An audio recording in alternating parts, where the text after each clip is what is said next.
अब मुझे पौष मास के शुक्ल पक्ष में आने वाली एकादशी तिथि के विषय में बताइए। इस एकादशी की विशेषता क्या है और इस दिन भगवान के कौन से विग्रह की पूजा अर्चना करनी चाहिए? भगवान श्री कृष्ण ने उत्तर दिया, हे राजन, पौष मास के शुक्ल पक्ष में आने वाली एकादशी को पुत्रदा एकादशी कहते हैं।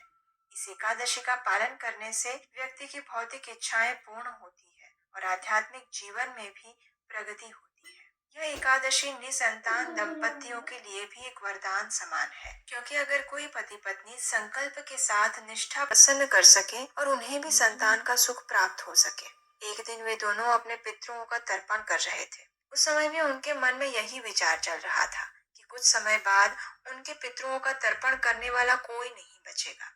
राजा ने मन में सोचा, हे प्रभु, कहा जाता है कि पुत्र के बिना विवाह जीवन व्यर्थ है।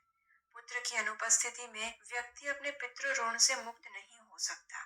इस जन्म में पुत्र और पौत्र होना ये इसी बात का प्रमाण है कि उस व्यक्ति ने अपने पूर्व अनेक जन्मों में भगवान श्री विष्णु की आराधना और भक्ति की है। लेकिन मैं इतना दुर्भाग्यशाली हूँ कि अनेक प्रयास करने के बाद भी मुझे संतान का सुख प्राप्त नहीं हो रहा। इस प्रकार विचार करते करते उस दिन राजा अत्यंत दुखी हो गए और किसी को बताए बिना राजमहल से चले गए। अपने अश्व पर सवार होकर व्याकुल मन से युक्त राजा अकेले ही जंगल में निकल पड़े। चारों ओर घना जंगल फैला हुआ था। सुंदर फूलों से सजे हुए अनेक वृक्ष और लताएं झूम रहे